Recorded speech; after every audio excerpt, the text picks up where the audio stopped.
Sabzavot va mevalarning foydasi haqida juda ko'p eshitganmiz. Bu gap bekorga aytilmagan albatta. Taomnomada sabzavot va meva qancha ko'p bo'lsa, organizm shunchalik kuchli bo'ladi. Butunjahon Sog'liqni saqlash tashkiloti xulosasiga ko'ra, insoniyat sabzavot va mevalarni ko'proq iste'mol qilish hisobiga saraton va yurak-tomir kasalliklarini 30% ga kamaytirgan bo'lar edi. Hyuston universiteti biologlarining aniqlashicha, meva va sabzavotlar faqat foyda keltirishi uchun ularni saqlash va iste'mol qilishda ma'lum qoidalarga amal qilish lozim. Ularda foydali moddalar ko'proq saqlanishi uchun ichki biologik soatlarni buzmaslik kerak. Agar karam yoki salatni saqlashda kunning yorug' va qorong'i qismini tabiiy ravishda almashtirib turilsa, ya'ni kunduzi yorug' joyda, kechqurun esa qorong'i joyga olib qo'yilsa, bu ulardagi foydali moddalarning ko'proq saqlanishiga sharoit yaratadi.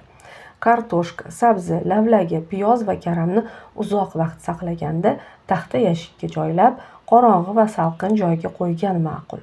Agar qishgacha saqlash rejalashtirilmagan bo'lsa, ozgina miqdordagi mahsulot uchun sovutgichning pastki qismida saqlash ham mumkin.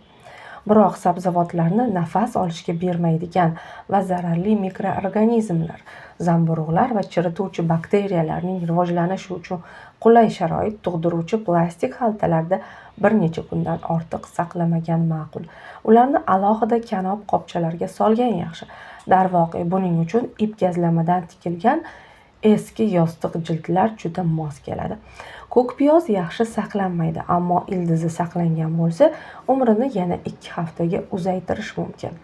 Avval piyozni yaxshilab tozalab, keraksiz barglarini olib tashlash, so'ng ildizini suvdan armab, barglarni quruq qoldirish kerak. Keyin ildizini poyasi bilan nam latta, ustidan esa qog'oz bilan o'rab, barglari boshlangan joydan ip bilan bog'lang. Xaltacha yoki plastik paketga solib, piyoz bo'g'ilib qolmasligi uchun bir nechta joyidan teshib qo'ying. Salatni saqlashning eng yaxshi usuli ariqdan ildizi bilan uzib olib, loyini yaxshilab yuvib tashlash. Yuvayotganda suv barglaridan ildiziga qarab oqishi kerak va guldastaga o'xshab suvga solib qo'yish. Agar ildizlari saqlanmagan bo'lsa, salatni yuvib, qog'oz sochiqqa o'rang.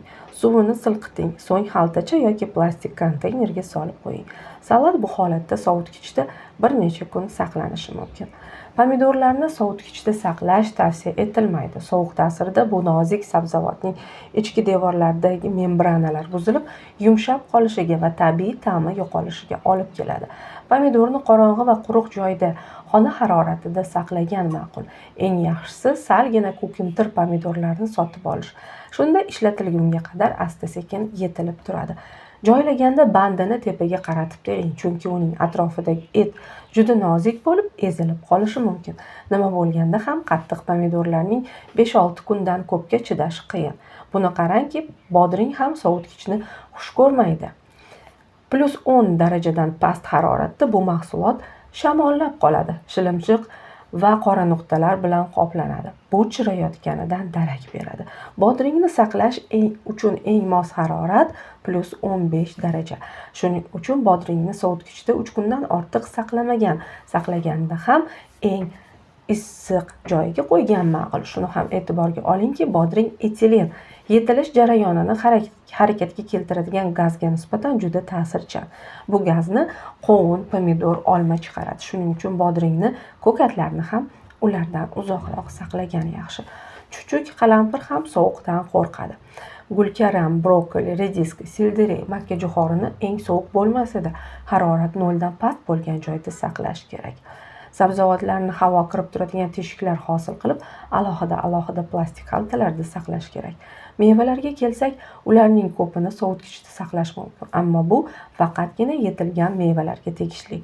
Qattiqroq o'rik, shaftoli, olxo'rilarning esa stoldagi vazada yetilishiga qo'yib bergan ma'qul. Aslida hamma meva va sabzavotlarni yangiligida, terib olingandan keyinoq iste'mol qilgan maqsadga muvofiq bo'lardi. Chunki faqat yangiligida meva va sabzavotlardagi vitaminlar va foydali moddalar, demak sog'liq uchun foydasi ham ko'p bo'ladi.